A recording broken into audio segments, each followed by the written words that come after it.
Ele não está aqui, mas ressuscitou, como havia falado. Vinde e vede o lugar onde ele estava.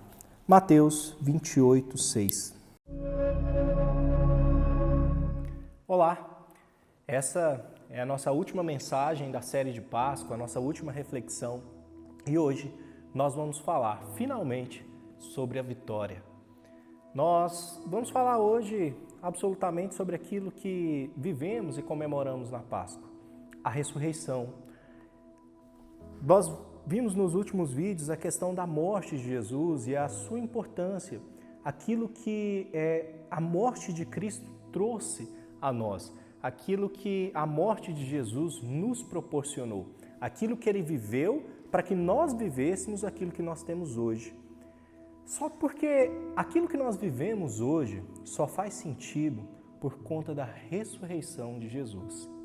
Nós não podemos pensar simplesmente que Jesus não ressuscitou. Se Jesus não ressuscitou, como diz Paulo, é vã a nossa pregação. Isso se dá simplesmente porque se Jesus não ressuscitou, o cristianismo serve a um Deus morto, o cristianismo serve a um Deus inerte, o cristianismo serve a um Deus que nada pode fazer por ele, absolutamente nada.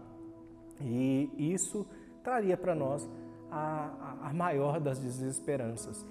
E não é o caso de nós pensarmos, mas Cristo vive em nossos corações, como alguns teólogos liberais já quiseram convencer as pessoas de que o fato de Jesus ter ressuscitado ou não é importante, o que importa é simplesmente a experiência religiosa de se acreditar que Jesus ressuscitou. Só que isso não faz sentido, nem biblicamente, até logicamente, isso não vai fazer sentido absolutamente nenhum. E nós temos evidências bíblicas claras de que Jesus ressuscitou de fato e de verdade.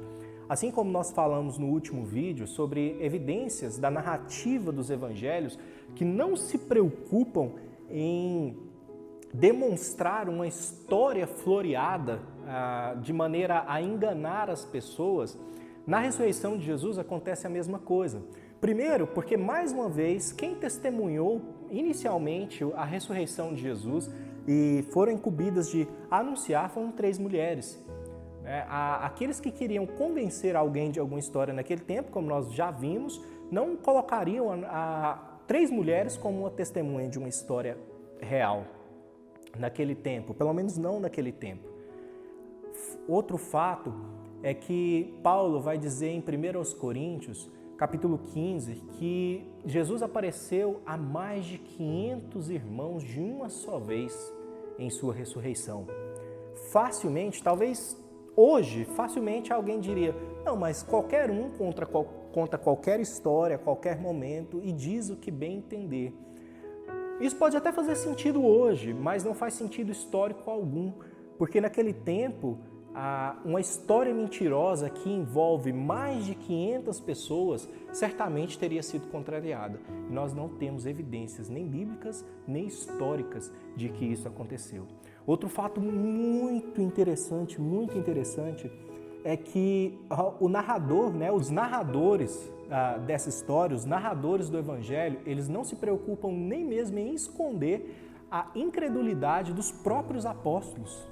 Muitos deles ficaram incrédulos ao ver Jesus, muitos deles pensavam que estavam em um sonho. Mais uma vez, citando Tomé, que diz que acreditaria só se visse o seu Senhor, só se tocasse em suas feridas. E foi o que de fato aconteceu. Então essa não é história floreada, essa não é história inventada, não é uma história para brincar com os sentimentos das pessoas, essa é uma história de vitória. Essa é a história que fundamenta e transforma aquilo que aconteceu na cruz em algo real. Porque Cristo morreu na cruz para que a nossa morte fosse vencida. Ora, se Ele mesmo não tivesse vencido a morte, o nosso cristianismo não faz sentido algum. Paulo vai dizer, também no capítulo 15 de 1 Coríntios, como até nós já dissemos, se Cristo não ressuscitou, é vã a nossa pregação. E mais, se Cristo não ressuscitou, Paulo diz aos Coríntios, vocês continuam nos seus pecados. Porque não houve vitória sobre a morte, não houve vitória sobre o pecado, não houve vitória sobre aquilo que vocês acreditam, né, que Cristo fez por vocês na sexta-feira. E mais, se a nossa esperança se resume só a essa vida, nós somos os mais infelizes de todos os homens. Então hoje, Cristo não só vive em nossos corações, como Ele vive, Ele está à destra de Deus Pai e Ele reina. E a sua promessa é que um dia Ele voltará para buscar a sua igreja.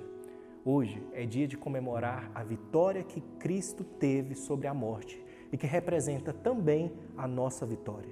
Porque nós morremos para os nossos pecados na cruz, junto com Ele, mas nós também ressuscitamos e vivemos uma vida plena e abundante junto com Ele. Hoje é Páscoa, hoje é dia de entender que o nosso Deus vive e Ele pode todas as coisas. Ele venceu a morte e, inclusive, nos dará a vitória sobre ela. Lembre-se, Jesus ressuscitou. A sua fé é viva e o seu Deus também.